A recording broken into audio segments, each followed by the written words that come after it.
नमस्कार। आज हम कुछ ऐसे स्रोतों को खंगाल रहे हैं जो श्रोता ने भेजे हैं। ये ओशो के ध्यान, आंतरिक शांति और हाँ, खासकर आज की जो भागदौड़ भरी जिंदगी है, उसकी चुनौतियों से निपटने के उनके कुछ अनूठे तरीकों के बारे में है। हाँ। हमारे पास काफ़ी कुछ है, कुछ आर्टिकल्स हैं, रिसर्च पेपर्स हैं और वेबसाइटों से भी कुछ जानकारी है। तो ऐसा लगता है कि श्रोता सिर्फ परिभाषाओं से आगे जाना चाहते हैं। शायद ये समझने की कोशिश है कि ये जो मन है, जो हर वक्त चलता रहता है, इसे कैसे शांत करें, या फिर कौन सी टेक्निक्स आज के टाइम में सच में काम करती हैं। और यहीं पर ओशो का जो नज़रिया है, ख़ास तौर पर उनकी एक्टिव मेडिटेशन या सक्रिय ध्यान विधियां, वो काफ़ी अलग और कह सकते हैं रेलेवेंट लगती हैं। बिल्कुल। ओशो जो एक प्रभावशाली, हालांकि कई बार थोड़े विवादास्पद भी रहे, आध्यात्मिक गुरु, उन्होंने अनुभव पर, मतलब डायरेक्ट एक्सपीरियंस पर बहुत जोर दिया। अच्छा। उनका ये मानना था कि आज का इंसान जिस तरह के मानसिक, इमोशनल प्रेशर से गुजर रहा है, उसके लिए शायद वो हजारों साल पुरानी पारंपरिक ध्यान विधियां पूरी तरह काफी न हो। उन्होंने महसूस किया कि जरूरतें कुछ अलग हैं आज। तो चलिए यहीं से शुरू करते हैं। ओशो के लिए ध्यान का असल मतलब क्या था? उनके कुछ कोट्स बड़े दिलचस्प हैं। जैसे एक जगह वो कहते हैं, ध्यान समर्पण है, यह हृदय को खोलना है, मन को बंद करना नहीं। या फिर ध्यान अज्ञान द्वारा निर्मित अदृश्य दीवारों को भंग करना है। ये उस आम सोच से काफी अलग है ना, जहां हम सोचते हैं कि ध्यान मतलब किसी एक चीज पर कॉन्सेंट्रेट करना है। हाँ, बिल्कुल। ओशो के हिसाब से तो ये मन को खाली करना है, कोई टॉपिक नहीं, कोई ऑब्जेक्ट नहीं, बस एक शांत साइलेंट उपस्थिति। हाँ, वो इसे साक्षी भाव कहते थे। मतलब आप बस देख रहे हैं, बिना किसी जजमेंट के, सही गलत के फैसले के बिना, पूरी तरह अलर्ट लेकिन रिलैक्स्ड, बिल्कुल प्रेजेंट मोमेंट में। विचार आ रहे हैं, जा रहे हैं, भावनाएं उठ रही हैं, गिर रही हैं, पर आप उनसे जुड़ नहीं रहे, बस एक दूरी से देख रहे हैं। जैसा कहा गया है ना, मन का काम है सोचना, ध्यान का काम है जानना या बस होना। जानना या होना। हाँ, और यहीं पर ओशो एक, कह सकते हैं, थोड़ी चौंकाने वाली बात कहते हैं। वो कहते हैं, मन की शांति जैसी कोई चीज नहीं होती। पीस ऑफ माइंड एक विरोधाभास है। अच्छा, विरोधाभास। लेकिन मन की शांति तो हम सब चाहते हैं। उनका तर्क ये था कि मन का जो स्वभाव है, जो नेचर है, वो है ही सोचना, विश्लेषण करना, चिंता करना। वो कभी शांत हो ही नहीं सकता। असली शांति उनके अनुसार मन के पार जाने में है, उस अवस्था में जहां आप मन के इन विचारों और भावनाओं के सिर्फ देखने वाले बन जाते हैं, उनसे आइडेंटिफाई नहीं करते। ओके। शांति मन का गुण नहीं है, वो चेतना का गुण है, जब चेतना मन के प्रभाव से मुक्त होती है। ये तो वाकई एक बहुत अलग पर्सपेक्टिव है। तो फिर ओशो को ऐसा क्यों लगा कि जो ट्रेडिशनल मेडिटेशन मेथड्स हैं, जैसे शांत बैठकर सांस पर ध्यान देना या मंत्र जाप करना, वो आज के इंसान के लिए काफी नहीं है? स्रोत बताते हैं कि मॉडर्न लाइफ बहुत अप्राकृतिक हो गई है। हाँ। उन्होंने इस पर काफी विस्तार से बात की है। एक मुख्य पॉइंट था कि मानवीय चेतना का जो केंद्र है, वो बदल गया है। केंद्र बदल गया है मतलब? उनका मानना था कि पुराने समय में इंसान का ऊर्जा केंद्र नाभि के पास होता था, फिर धीरे धीरे ये हार्ट पर, हृदय पर केंद्रित हुआ, और आज का जो मॉडर्न इंसान है, वो ज्यादातर अपने दिमाग में जीता है, हर चीज का एनालिसिस, सोच विचार। हाँ, ये तो है। तो पतंजलि का योग वो नाभि केंद्र के लिए विकसित हुआ था। मध्यकाल के जो भक्ति आंदोलन थे, वो हृदय केंद्र के लिए थे। लेकिन जब चेतना का फोकस ही ब्रेन बन गया है, तो वो पुरानी तकनीकें शायद सीधे उतना असर नहीं कर पाती। और क्या सिर्फ कोशिश करके शांत बैठने से, मतलब जबरदस्ती चुप बैठने से बात नहीं बनती? ओशो का मानना था कि अगर मन और शरीर में बहुत ज्यादा टेंशन है, दमन है, सप्रेशन है, तो जबरदस्ती शांत बैठने की कोशिश और ज्यादा बेचैनी पैदा कर सकती है। अच्छा। इससे वो सप्रेशन और गहरा हो सकता है, या कुछ केसेस में व्यक्ति एक तरह के इमोशनल या मेंटल इम्बैलेंस का शिकार भी हो सकता है, जिसे उन्होंने कभी-कभी परमात्मा उन्मत्त कहा, मतलब एक अनस्टेबल सी आध्यात्मिक उत्तेजना की स्थिति। और बिना तैयारी के सीधे विपश्यना जैसी गहरी ध्यान विधियों में जाने को लेकर भी उन्होंने चेतावनी दी थी। उससे व्यक्ति आत्मा की अंधेरी रात, मतलब एक डीप स्पिरिचुअल क्राइसिस या खालीपन के दौर से गुजर सकता है। यानी पहले अंदर की सफाई जरूरी है, सीधे शांत होने की कोशिश करने के बजाय। बिल्कुल। उनका मानना था कि असली स्थिरता थोपी नहीं जा सकती, वो अपने आप आती है, स्वाभाविक रूप से जब अंदर जमा हुआ जो इमोशनल और मेंटल कचरा है वो बाहर निकल जाता है। अच्छा। और यहीं से उनकी एक्टिव मेडिटेशन या सक्रिय ध्यान की जो कॉन्सेप्ट है उसका जन्म हुआ। ये मेथड्स खास तौर पर आज के तनावग्रस्त इंसान के लिए डिजाइन की गई थी। सक्रिय ध्यान, एक्टिव मेडिटेशन, ये सुनने में ही थोड़ा कॉन्ट्राडिक्टरी लगता है। ध्यान तो शांति और स्थिरता से जुड़ा है, इसमें एक्टिविटी का क्या काम? हाँ, यहीं ओशो का वो क्रांतिकारी पहलू सामने आता है। उनका सिद्धांत था कि आज का मन इतना बेचैन है, शरीर इतना टेंस्ड है कि सीधे शांत बैठना लगभग नामुमकिन है।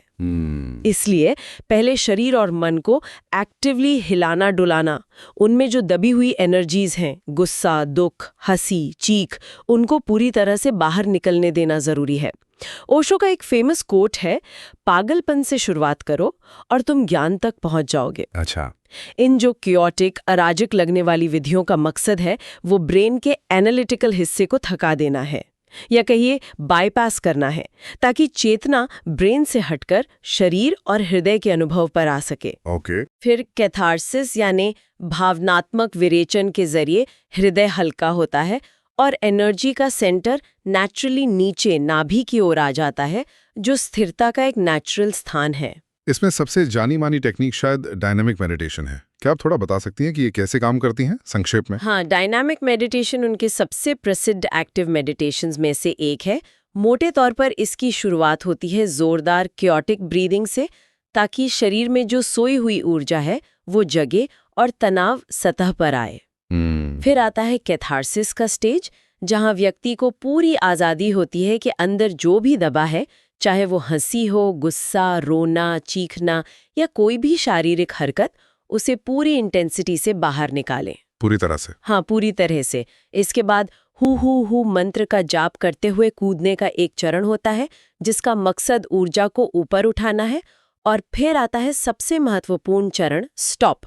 अचानक सब कुछ रोककर जिस भी पोस्चर में हो, बिल्कुल मूर्ति की तरह फ्रीज हो जाना। फ्रीज? हाँ, एकदम स्थिर, और बस अंदर जो भी घट रहा है, विचार, सनसनी, धड़कन, उसके प्रति सजग हो जाना, साक्षी बन जाना।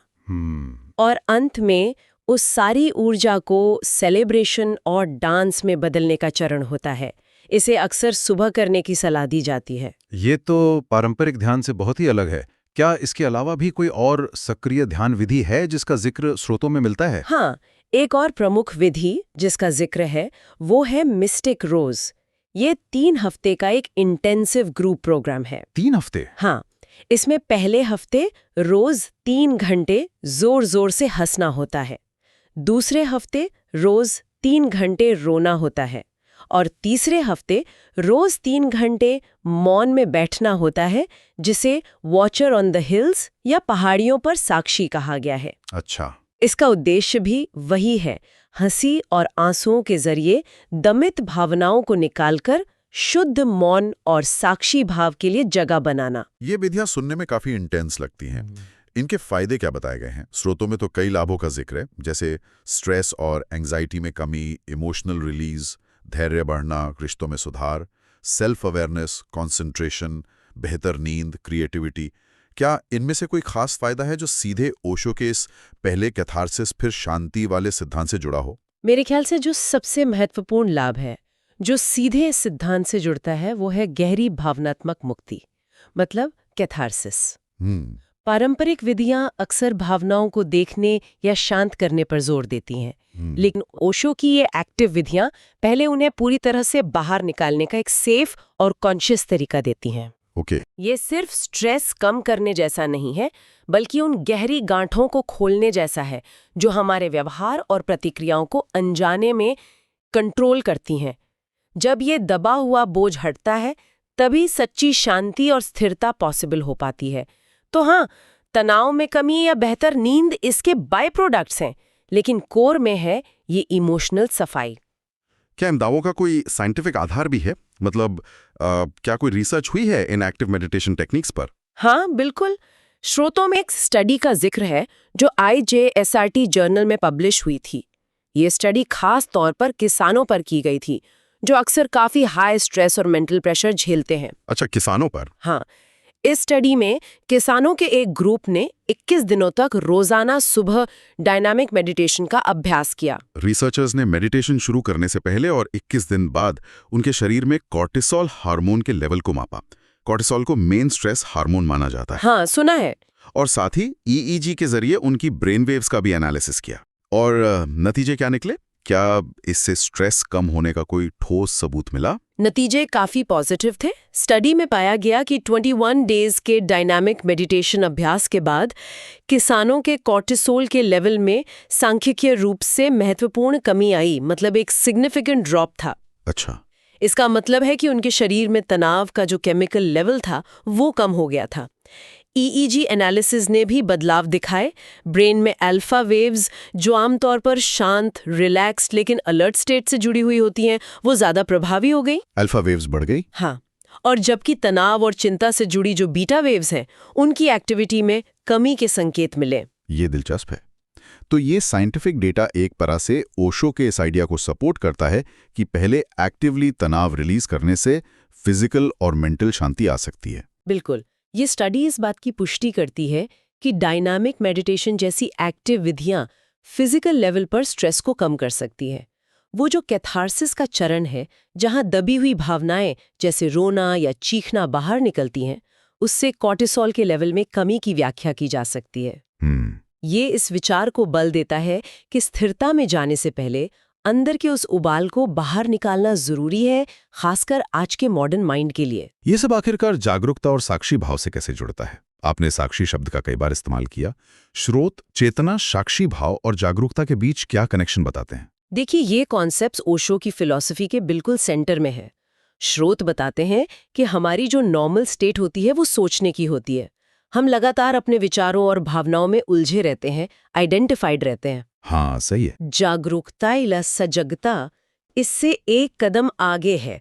ये बिना किसी एनालिसिस या जजमेंट के बस प्रेजेंट मोमेंट में जो हो रहा है उसे जानना है, और साक्षी भाव इस जागरूकता की और गहरी अवस्था है। और गहरी? हाँ, जहां आप अपने विचारों, भावनाओं, शारीरिक संवेदनाओं और आसपास की घटनाओं को ऐसे देखते हैं जैसे कोई फिल्म देख रहे हो, पूरी तरह से इन्वॉल्व्ड लेकिन उनसे अलग, डिटैच्ड, अप्रभावित। क्या आप इसे किसी उदाहरण से समझा सकती हैं? ये देखना कैसे काम करता है, मतलब प्रैक्टिकली? हाँ, जैसे मान लीजिए आपके मन में कोई चिंता वाला विचार आता है, मेरा काम टाइम पर पूरा नहीं होगा। नॉर्मल रिएक्शन क्या होगा? आप उस विचार से जुड़ जाएंगे और ज्यादा चिंता करने लगेंगे, टेंशन बढ़ेगा।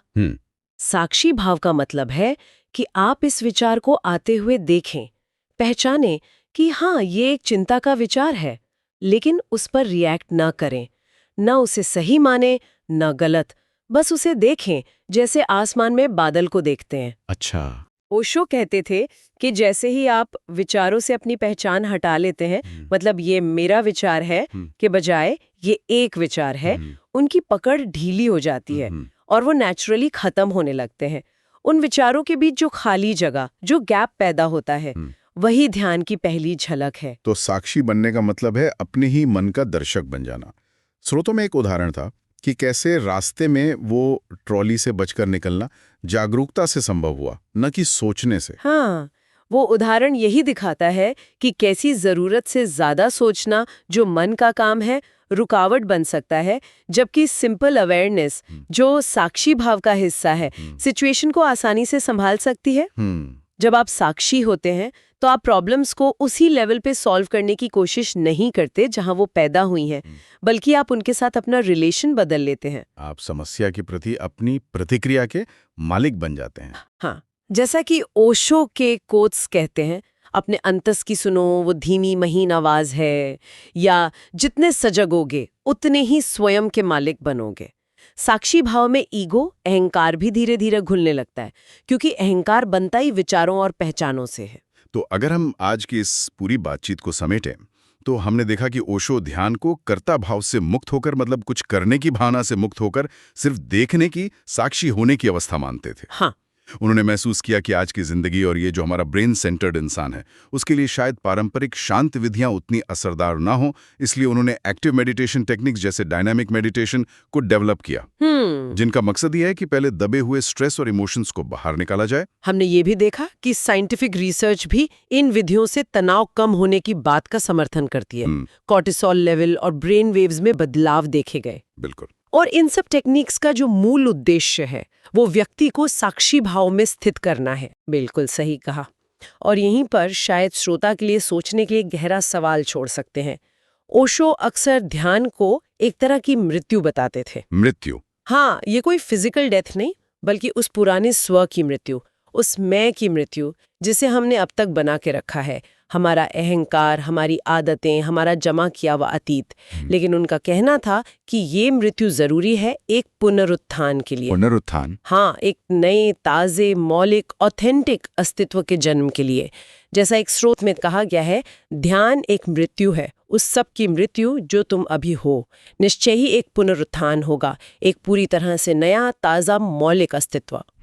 तो सवाल ये उठता है कि किसी व्यक्ति के लिए ध्यान को सिर्फ आराम पाने या स्ट्रेस कम करने की टेक्निक की तरह देखने के बजाय उसे एक फंडामेंटल ट्रांसफॉर्मेशन की प्रक्रिया, यहाँ तक कि अपने जाने पहचाने मैं की मृत्यु की प्रक्रिया के रूप में अपनाने का क्या मतलब हो सकता है? ये तो गहरा सवाल है। हाँ, क्या ऐसा करने में डर लगेगा, रेजिस्टेंस आएगा, और अगर उस रेजिस्टेंस को पार कर लिया जाए तो क्या संभावनाएं खुल सकती हैं? क्या हम सिर्फ थोड़ा बेहतर महसूस करना चाहते हैं या सच में पूरी तरह बदलने और एक बिल्कुल नए नजरिए से जीने के लिए तैयार है?